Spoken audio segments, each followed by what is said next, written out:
Hello students, welcome to Physica Tube. In this video I will discuss the last article of chapter 2 of mechanics, that is isotropy of space and conservation of angular momentum. So for the derivation, let us consider a frame of reference S, and suppose there are two particles, particle 1 with coordinates x1 y1 and particle 2 with coordinates x2 and y2, and then the potential energy of the system u will depend upon the coordinates x1 y1 and x2 y2. So now in case of isotropy of space, we consider the rotation of the coordinate system. So let the coordinate system is rotated with angle d theta around the z axis. So this rotated coordinate system is S dash, and in the rotated coordinate system the coordinates of point 1 and 2 will change obviously. So particle जो 1 है इसके coordinates हो जाएंगे x1 dash y1 dash, and particle 2 के coordinates हो जाएंगे x2 dash and y2 dash. And in the coordinate system S dash, the potential energy U will now depend upon the coordinates x1 dash y1 dash x2 dash and y2 dash. So now let us first write the relation between the coordinates x1 y1 and x1 dash y1 dash, and similarly x2 y2 and x2 dash y2 dash. So we can write the coordinate x1 dash equal to x1 plus y1 d theta and y2 dash equal to y1 minus x1 d theta. Similarly, x2 dash is equal to x2 plus y2 d theta, and y2 dash is y2 minus x2 d theta. So I have written these four relations. If you want to learn it in detail, that how to derive this relation between the original coordinates and the rotated coordinates, then you can check my video how to derive the two-dimensional rotation matrix. I have already uploaded that video on my YouTube channel. So after watching that video, you will come to know how I have written these relations. Now next what we will do, we will apply the isotropy of space. So if we consider that there is isotropy of space, it means that laws of physics remains unchanged when there is rotation. So with change in direction, the laws of physics will not change. So it means कि जो potential energy है system की before rotation and after rotating the coordinate system, it will remain same. So u x1 y1 x2 y2 is the potential energy of the system before rotation in the coordinate system S, and u x1 dash y1 dash x2 dash y2 dash is the potential energy of the system after rotation in the coordinate system S dash.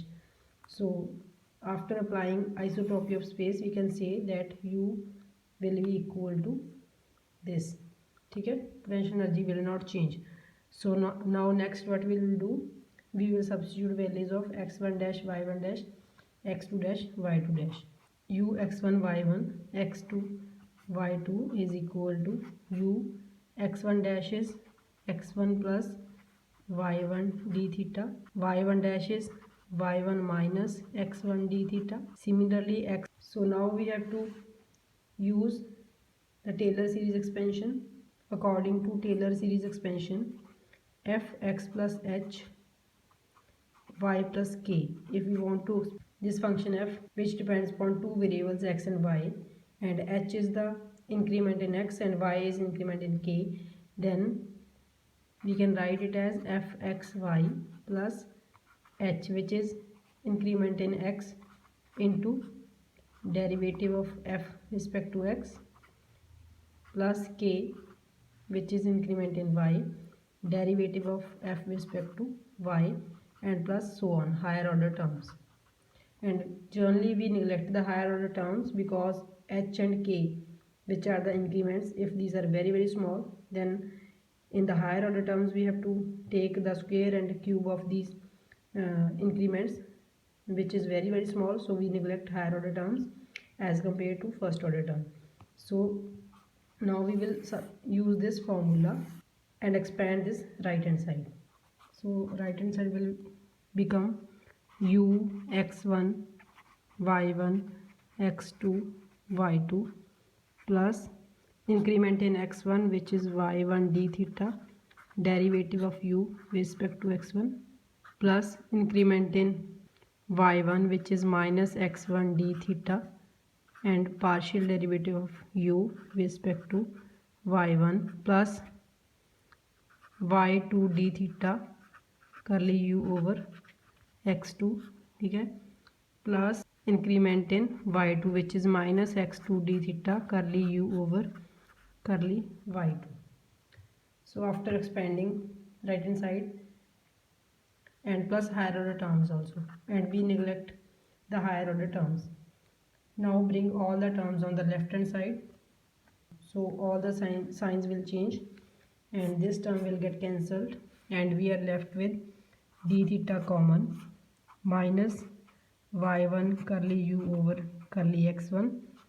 Now this d theta is arbitrary, so we can write this bracket minus y1 curly u over curly x1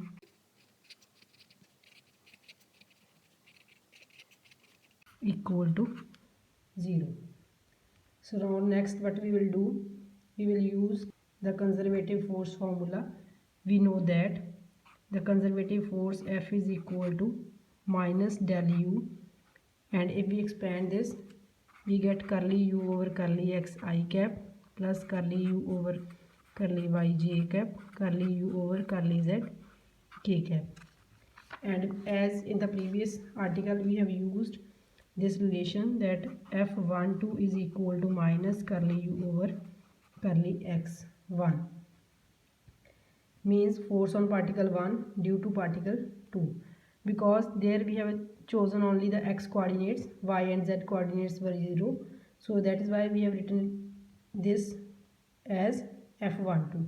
But in this case we will write this curly u over curly x1 minus curly u over curly x1 is equal to f x12, because this is x coordinate of the force. You can see that this is x coordinate of force, this is y coordinate, and this is z coordinate.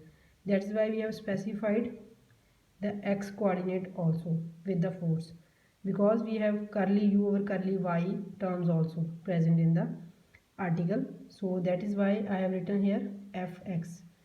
So curly u over curly x1 is fx12. Similarly minus curly u over curly x2, which is force on particle 2 by particle 1, is fx21. ठीक है, here also I have written in the subscript x coordinate. Similarly minus curly u over curly y1 is equal to fy12. This is also force on particle 1 due to particle 2, and this is y component of force, that is why I have specified here y. This is third thing, and fourth is minus curly u over curly y2 is equal to fy21. Okay, so these four values we will substitute in this equation. Let us say equation number 1. So keep in mind that in the previous articles I have written curly u over curly x1 only f12, because their y and z coordinates were 0. But here we have derivative of u with respect to y also, that is why I have written here this is x component of force, this is y component of force. So after writing all these values in terms of force, let me substitute all these values in equation 1, and the equation 1 becomes minus y1, this is fx12 plus x1, this is fy12 we will take it within one bracket, and this is y2 f x21 plus x2 f y21. This is the second term. So we have written this in terms of force. Now next what we will do, we will find value of this term. How we know that torque is equal to R cross F. Torque is the analogy of force in the rotational motion. In case of translational motion we take force, in a rotational motion we take torque, tau. ठीक है. So if we solve this cross product as you have done in your electricity and magnetism book, component of R are x, y and z, and component of force are fx, fy and fz.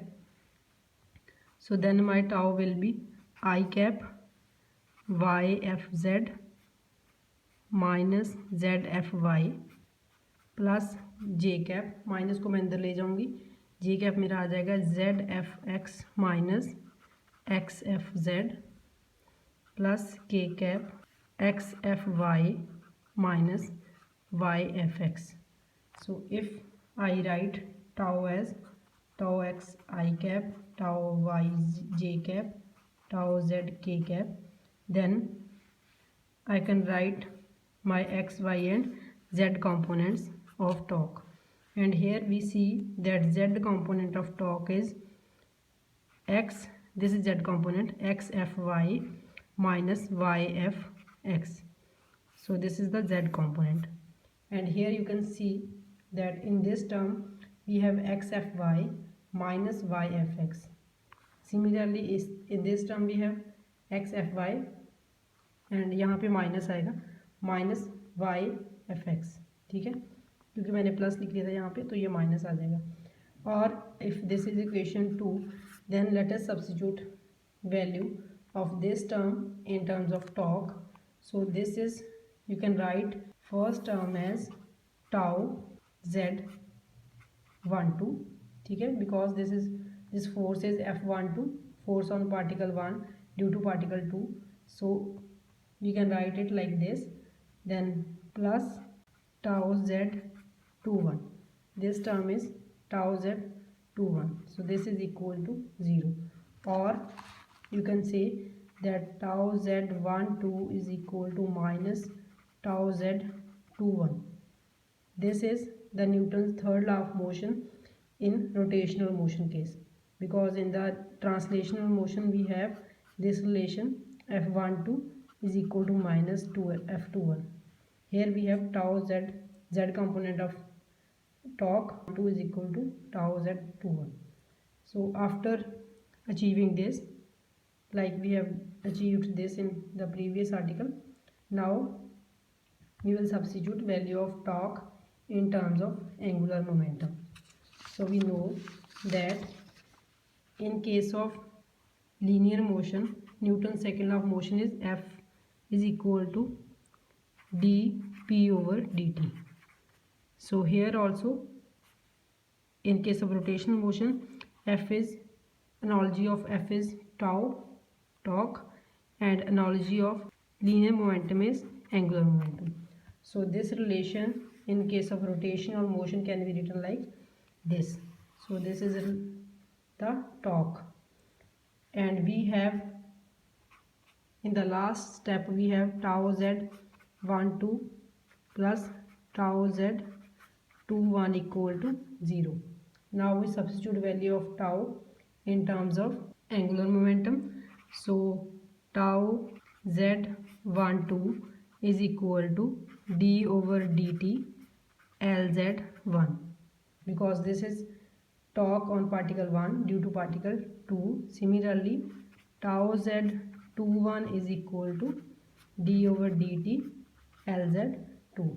This is torque on particle 2 due to particle 1. So now substitute these two values in this equation.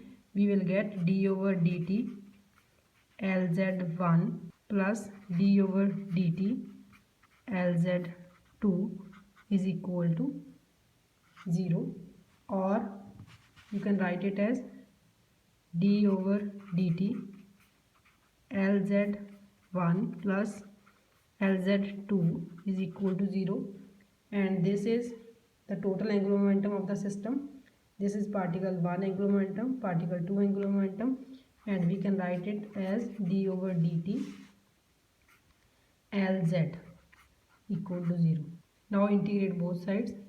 We will get Lz is equal to constant. So we have started with the isotropy in space, which leads to the relation u is equal to u in one frame equal to u in frame s dash, and from this condition at last we have achieved Lz is equal to constant. Lz is angular momentum around the third axis, that is z axis, because we have rotation around the z axis in this case.